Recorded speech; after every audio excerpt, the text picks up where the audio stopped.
Welcome to Kovilpatti city cricket association. நீங்க நம்ம கூட மிஸ்டர் நாகராஜ் சார் இருக்காரு. Welcome sir. வணக்கம்.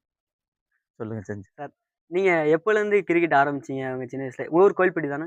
கோயில்பட்டி. ஓகே. நீங்க எப்போலேருந்து கிரிக்கெட் ஆரம்பிச்சீங்க? நாங்க 5ஆவது வயசுலேருந்து கிரிக்கெட் விளாண்டுக்கிட்டு இருக்கோம். Okay sir. ஆமா.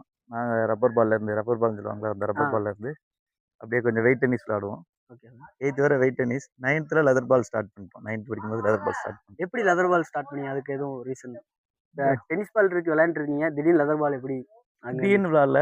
ம். கேம் மோட்டிவேஷன் இருக்குல்ல, அதை ஃபாலோ பண்ணி நம்ம சீனியர் லெதர் பால் அப்பதான் கோயில்பட்டியில் லெதர் பால் அப்போ தான் நான் 9த் இருக்கும்போது தான் செலக்ட் பண்ணாங்க லெதர் பாலுக்கு 9த் ஸ்டார்ட் பண்ணும்போது. ஓகே. இப்போ மிஸ்டர் எழில்னு ஒரு சீனியர் அவர் எங்களுக்கு இந்த மாதிரி லெதர் பால் விளாடலாம் அப்படின்னு சொல்லிட்டு ஆ. கொண்டு வந்தோம். இல்லை ஆக்சுவலி சாரி லெதர் பாலுக்கு முன்னாடி நாங்கள் விக்கி பால்னு ஒன்று விளாண்டோம். ஓகே. அதுக்கப்புறம் 2 பீஸ் பால்னு ஒன்று விளாண்டோம். அதுக்கப்புறம் தான் லெதர் பால். ஒரு எழில்ன வந்து சப்போர்ட் என் கூட ஒரு 8 மெம்பர்ஸ் வந்து played leather ball. Okay sir. இப்போ அப்போ உள்ளதுக்கும் இப்போ நம்ம கோயில்பட்டில வந்து கிரிக்கெட் கொஞ்சம் டெவலப் ஆயிருக்கு நிறையா. அதை பத்தி நீங்க என்ன நினைக்கிறீங்க?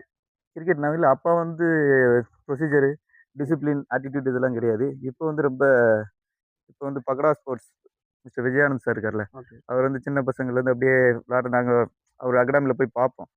பசங்களோட டிசிப்ளின் ஆக்டிவ் அதை பார்த்து கொஞ்சம் நிறைய இப்போ சேஞ்சஸ் 75% சேஞ்சஸ் வந்துருச்சு. டிசிப்ளின்ல இப்போ நல்லா தான் இருக்குது. டிசிப்ளின் ஆக்டிவ்னா இப்போ லெதர் பால் பொறுத்தளவுக்கு இப்போ நமக்கு நல்லா அவங்க பகடா ஸ்போர்ட்ல support to all players. Okay sir. இப்போ பிளேயர்ஸ் விளையாட ஆரம்பிச்சிருப்பாங்கல்ல நம்ம ஊர்ல இருந்து. அவங்ககிட்ட நீங்க சொல்லணும்னா என்ன நினைக்கிறீங்க? எல்லாரும் என்னன்னா ஃபர்ஸ்ட் டிசிப்ளின் ஆட்டிடியூட் தான் இம்பார்ட்டன்ட் கிரிக்கெட்டுக்கு. ப்ரொஃபஷனல் கிரிக்கெட்டருக்கு வந்து டிசிப்ளின் ஆட்டிடியூட் ஓகே. இதை ஃபாலோ பண்ணாலே கிரிக்கெட் நேச்சராக விளாட வந்துடும். பட் நம்ம இப்போ தான் இந்த ஸ்டெப்புக்கு வந்திருக்கோம் கிரிக்கெட்டுக்கு. அந்த அளவுக்கு பிஃபோர் இல்லை கோயில்பட்டி. இப்போ பக்கடா ஸ்போர்ட்ஸ் வந்ததுலேருந்து நமக்கு நல்ல சப்போர்ட் அகாடமி வந்து நமக்கு சப்போர்ட் மிஸ்டர் தயா, ஓகே. விஜயானந்த் இவங்களாம் நல்லா சப்போர்ட் பண்ணுறாங்க.